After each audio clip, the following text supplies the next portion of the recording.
Si t'avais une limite à mettre, s'il y en a une, tu penses que ça serait Ma mort. Ta mort. On a fait 4 sessions, 5 sessions ensemble. Puis j'ai déjà eu la pensée quand il m'a dit ça, que je te voyais avec un petit sourire, comme OK, on va voir ce qu'on peut faire. Challenge accepted. L'essence, c'est ma compréhension, l'essence de Specific Performance, c'est que c'est l'espèce de drogue légale que tu es capable de tweaker certains aspects d'une performance pour juste accéder au plein potentiel que tel athlète ou tel athlète a, de contracter une espèce de bulle d'air, que oui, il y en a une dans le poumon. Oui, c'est ça. Fait que c'est découvrir un peu comment ton corps fonctionne, puis finalement, OK, je suis capable de faire ça, on va voir si ça marche. Puis ça a été un des gros débloqueurs que là, maintenant, je suis capable de rester assis de même, les jambes en l'air. Améliorer la fonction neuromusculo-squelettique. Oui. Apparemment, la colonne vertébrale puis le système nerveux, c'est important, puis c'est tout connecté, puis... c'est primordial. Ouais, apparemment, ça gère tout, fait que ça doit être quand même important. C'est quand même. Ouais. Cool.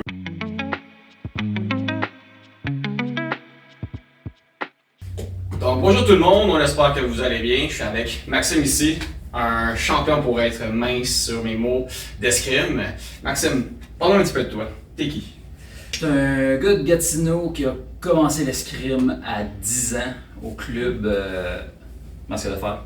Quand il a commencé en 97, on avait un coach multiple olympien qui nous a vraiment donné l'espèce de piqûre de aller le plus haut possible, puis les Olympiques, puis tout le rêve. Rendu en 2011, j'ai eu l'opportunité d'aller m'exiler à la Rocky en Chine pendant 4 ans, à m'entraîner à temps plein, puis travailler à temps plein comme coach d'escrime. Puis là, je suis de retour à Gatineau pour la vie. Cool. Parle-nous un petit peu de ton expérience avec Specific Performance. L'expérience avec Specific Performance, j'ai commencé il y a quelques semaines à avoir un chiro pour tout régler mes vieux bobos que j'avais durant ma carrière d'athlète. Après l'espèce de zone de OK, c'est beau, on a pris notre break, on a profité un peu, on a tout récupéré tous les sacrifices sociaux qu'on avait fait un peu avant. C'était le temps un peu de m'remettre, fait que je suis venu ici pour régler un petit peu mes bobos avec une vision vraiment à long terme, donc y aller étape par étape, une petite affaire à la fois, puis vraiment une progression. Tu sais, j'avais pas des grosses attentes impossibles en tête. Mais ça a été beaucoup plus vite que je pensais, puis là on dirait que j'ai comme 20 ans encore. Là j'en ai 38 aujourd'hui, fait que je suis un peu en découverte de mon corps de jeune adulte, puis ouais. Gros merci en passant. Un grand plaisir. Non. Qu'est-ce que tu pensais que la chiro ou la chiropratique c'était versus qu'est-ce que tu réalises que c'est maintenant? Je vais prendre la question d'aujourd'hui puis je vais y répondre d'il y a 8 ans. Parce que j'avais vu un chiro juste avant les Jeux olympiques de 2016. Puis mon but avec lui, j'avais des gros problèmes de hanche, j'avais de la misère à marcher, ça me prenait l'espèce de petite poignée pour sortir des voitures, j'étais pas capable de mettre mes bas le matin. Côté escrime, j'étais capable de bien me déplacer, bien m'entraîner et tout, mais moindrement que c'était de la marche normale ou m'asseoir sur une chaise, comme tout était tout croche puis de mal. Fait que j'ai un de mes amis qui m'a beaucoup aidé, puis le mandat que j'ai un peu garoché, c'était aide-moi à gérer la douleur pour l'entraînement parce que j'ai une chirurgie cédulée après les Jeux de 2016. Après ça, je prenais la retraite, puis la chirurgie, c'est une grosse chirurgie dans la hanche, c'était 6 mois dans le lit, 6 mois en béquille, 6 mois réapprendre à marcher, puis comme 2 ans après, tu peux faire de l'activité mollo. Puis il m'a donné un peu la même réponse que tu m'as donné des premières sessions de OK, on va commencer avec ça. Puis finalement, après les Jeux, j'ai remis un autre 25 cents dans le parcomètre pour un autre cycle olympique. Puis j'ai appelé le chirurgien, puis j'ai dit merci, mais non merci, bye. Puis j'aime la chirurgie. Fait que l'idée initiale que j'avais de la chiro, c'était un peu l'idée que tout le monde a, que tu rentres là-dedans, ils font juste le pli en 8, craquent 3-4 affaires, tu retournes, ils te font mal, puis tu retournes chez vous, puis ça va pas vraiment mieux, tu as juste plus mal ailleurs. Puis c'est un peu l'idée que j'avais en partant, mais j'ai l'impression, puis corrige-moi si je me trompe, mais c'est vraiment une coupe de mauvaises expériences ou de mauvaises pratiques qui donnent cette espèce de réputation-là pratiquement mondiale. ou du moins en Amérique du Nord, que le chiro c'est vraiment dangereux, puis il va te casser le dos, puis si t'es capable de survivre une session, tu vas peut-être être mieux, puis dans le fond, c'est pas ça, pas tout ce que j'ai découvert avec mon ancien chiro.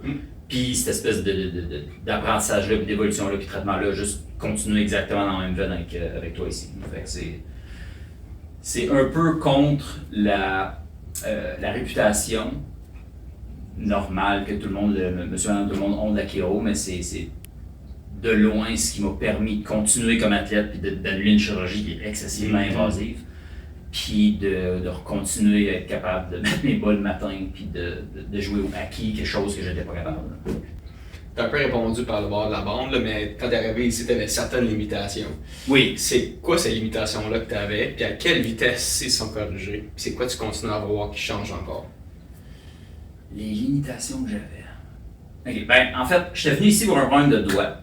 Parce que je m'étais fait mal au retour à l'escrime, je continuais à en faire une fois par semaine.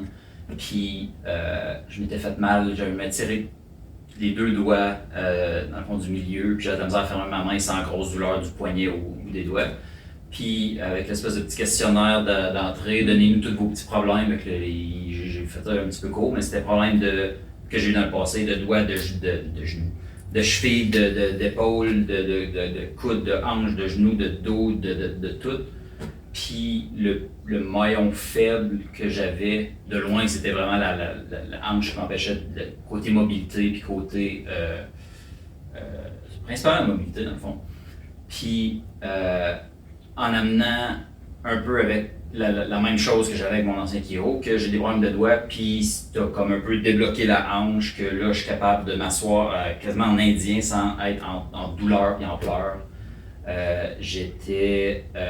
J'avais de la misère à mettre mes bas le matin, il fallait tout le temps que je la monte environ ici, puis que je fasse le restant du chemin avec mon pied pour être capable de mettre puis là, je suis en train d'être capable de toucher mon genou sur mon épaule gauche dans un manière que je le fais avec ma jambe droite, puis à l'escrime, c'est vraiment unidirectionnel. Fait que ce mouvement-là, je l'ai fait pendant 20 quelques ans.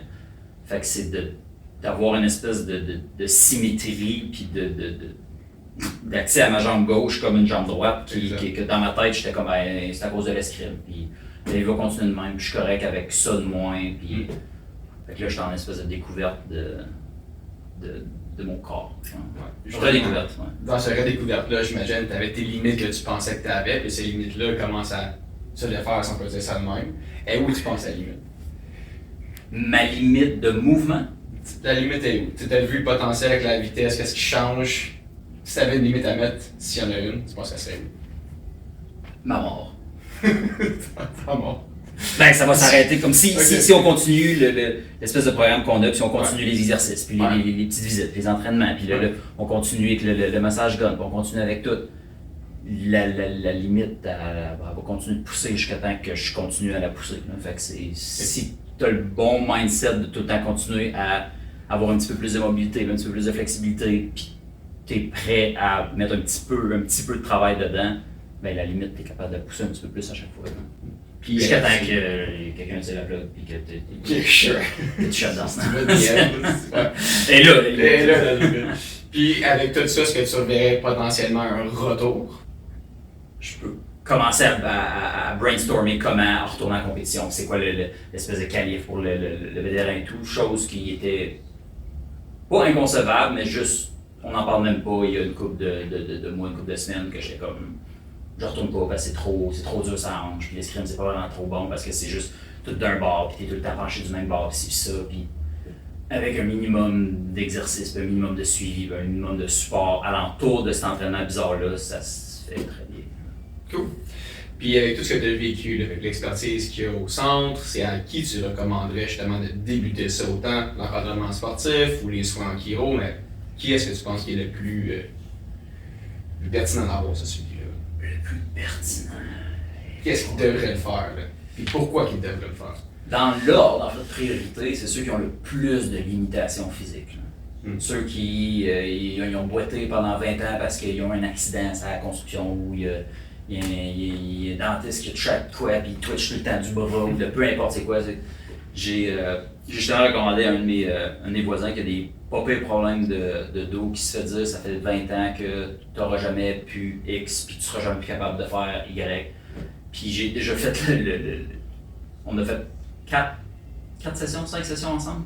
Puis j'ai déjà eu la pensée quand il m'a dit ça, que je te voyais avec un petit sourire, comme OK, on va voir ce qu'on peut faire. Challenge accepted. Ouais. Puis c'est un peu. Tu sais, oui, l'essence, c'est ma compréhension, l'essence de Specific Performance, c'est que c'est l'espèce de drogue légale que tu es capable de tweaker certains aspects d'une performance pour juste accéder au plein potentiel que tel athlète ou tel athlète a. Mais la marche droite avec un pied en face de l'autre, puis pas genre tout boité, puis tu croches, puis faut que tu prennes une pause parce que ta hanche te fait mal, c'est aussi une forme de performance, puis c'est un problème assez spécifique. Puis moi, quand je suis venu ici, c'était pas vraiment pour augmenter mes grosses performances sportives.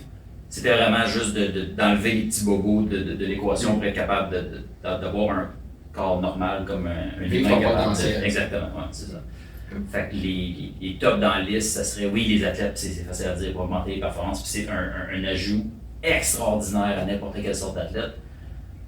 Mais personnellement, dans la situation que je suis en ce moment aujourd'hui, je conseillerais ça à monsieur, madame, tout le monde qui ont des problèmes, qu'ils ont déjà accepté, puis ils ont fait « Ah, ça me dérangera pas, je serai plus capable d'ouvrir un pot avec mon poignet, j'ai mal au poignet, ça va me prendre les jambes, ou l'espèce de petit miracle twister, pas tantôt. » Fait que ça serait eux autres peut-être dans le top de la liste. Cool. Qu'est-ce que tu aimerais dire avant de faire? Venez pour une session. Si vous n'avez pas ça, vous avez le droit. Merci, bonsoir.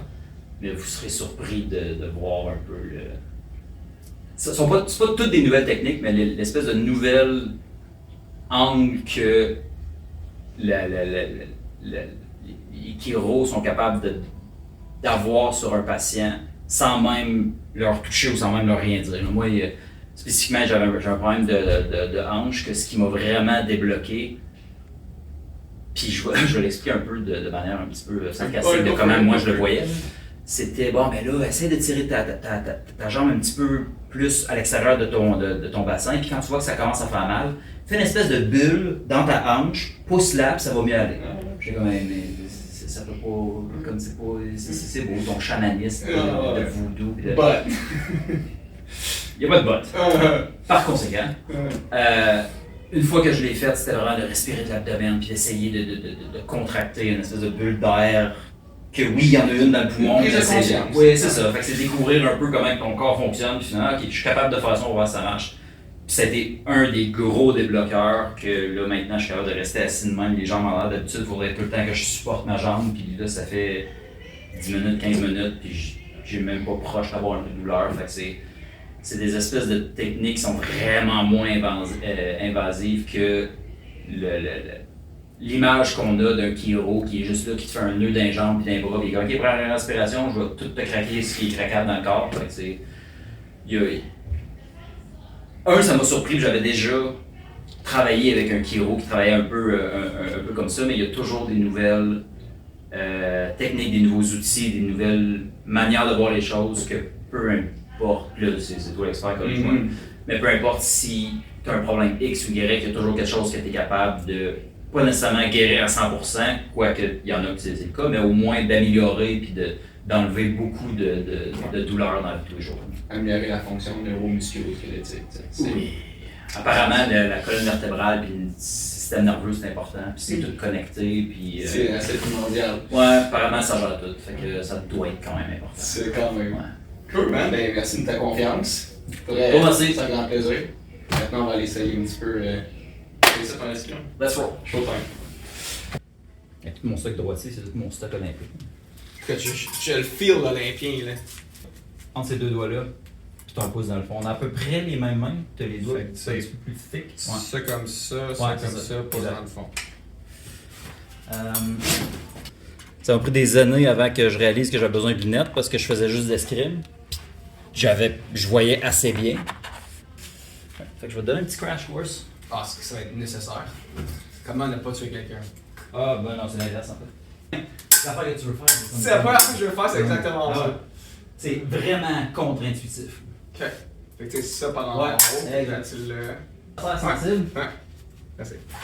Oui, garde ton pied par l'avant. Ouais, exact. La selle est ouverte, dégage, fais d'abord. Reste là. Ouais. Ça, c'est la position que tu devrais finir. Ta pointe est à peu près vis-à-vis de ton épaule, ta main est en haut.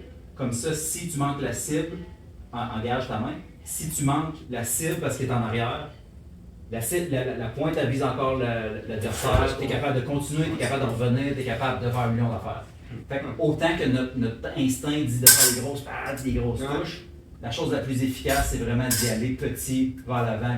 C'est sûr, tu sens rien, tu n'es pas capable de contre-réagir, puis c'est difficile à voir, puis c'est difficile à filer.